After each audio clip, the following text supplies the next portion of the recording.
Visakha steels దగ్గర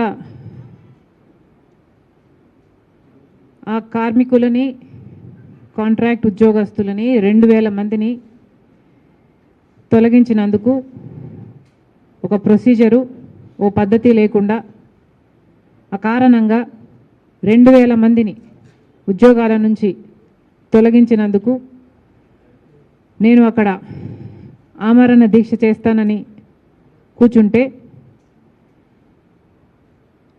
రాత్రికి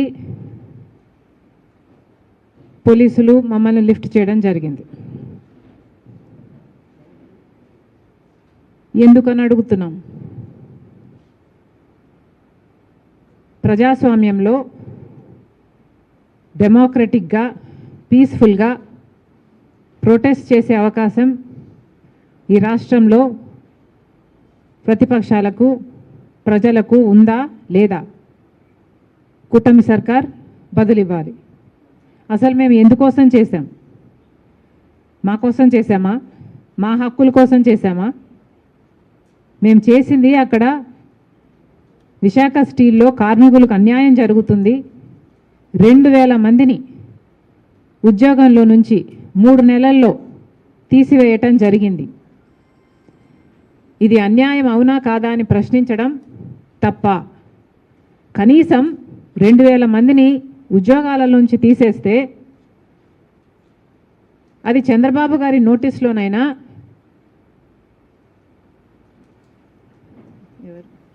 పవన్ కళ్యాణ్ గారి నోటీస్లోనైనా ఉందా లేదా? ఉంది అంటే మరి మీరు ఎందుకు స్పందించలేదు?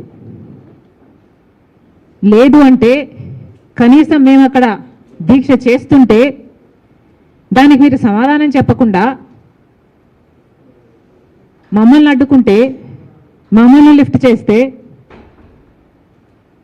మరి how is it reflecting on you? పాలకులు సమాధానం చెప్పాలని డిమాండ్ చేస్తున్నాం. 2000 మందినండి, 2000 మందిని తొలగించేశారు. ఇంకో 3000 మందిని తొలగించడానికి సిద్ధంగా ఉన్నారు. అంటే మేము 2000 మందికి ఈ దీక్ష చేయకపోయి ఉంటే ఆ 3000 మంది కూడా రేపో మాపో తొలగించే ప్రక్రియలోనే ఉన్నారు. కనీసం ఇప్పటికైనా పాలకులు మేలుకోవాలని మేము దీక్ష చేయబోతే మీకేమిటి అభ్యంతరం? పోనీ మీరేమైనా సమస్య చూపుతున్నారా? కనీసం సమస్య కూడా చూపటం లేదు. నిజానికి విశాఖ స్టీలు కాంగ్రెస్ పార్టీ నిర్మించిన ఒక ఇండస్ట్రీ. విశాఖ స్టీలు ఎప్పటిదో 1971లో ఇందిరాగాంధీ గారు దాని శంకుస్థాపన చేస్తే ఆ తర్వాత రాజీవ్ గాంధీ గారు ప్రధానమంత్రి అయిన తర్వాత దానికి కావాల్సిన పూర్తి నిధులు ఇప్పించి ఆ ప్రాజెక్టును పూర్తి చేస్తే ఆ తర్వాత వచ్చిన ప్రధానమంత్రి పివి నరసింహారావు గారు దాన్ని జాతికి అంకితం చేశారు. అంత గొప్ప ప్రాజెక్టు. స్టీల్ ఉత్పత్తిలో probably the best project in this country. At least it was until a particular period in time. మరి అలాంటిది అంత గొప్ప ఇండస్ట్రీగా ఉన్నది మరి చంద్రబాబు గారు ఏం చేశారు? అంతకుముందు జగన్మోహన్ రెడ్డి గారు ఏం చేశారు? ఇప్పుడు మళ్ళీ ముఖ్యమంత్రిగా ఉన్న చంద్రబాబు గారు ఏం చేస్తున్నారు? పవన్ కళ్యాణ్ గారు ఏం చేస్తున్నారు? 2000 మందిని ఉద్యోగాల నుంచి తీసేస్తే కనీసం ఒక్కరైనా స్పందించారా? ఒక్కరికైనా చీమ కుట్టినట్టయినా ఉందా? 2000 మందికి ఉద్యోగాలు పోతే మీరు ఎవరూ స్పందించలేదు అంటే మరి మీ ఛాతీలో ఉన్నది గుండెనా బండనా? రాజశేఖర రెడ్డి గారు కూడా ముఖ్యమంత్రిగా ఉన్నారు మీలాగనే. కానీ రాజశేఖర రెడ్డి గారి స్పందన ఎలా ఉండేది?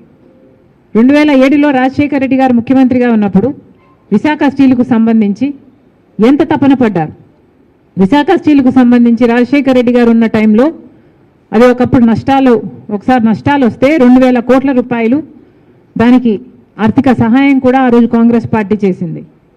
అంతేకాకుండా 4000 మందికి భూములు ఇచ్చిన వాళ్ళకి ఇంకా ఉద్యోగాలు రాలేదని 4000 మందికి రాజశేఖర రెడ్డి గారు ముఖ్యమంత్రిగా ఉద్యోగాలు ఇప్పించారు.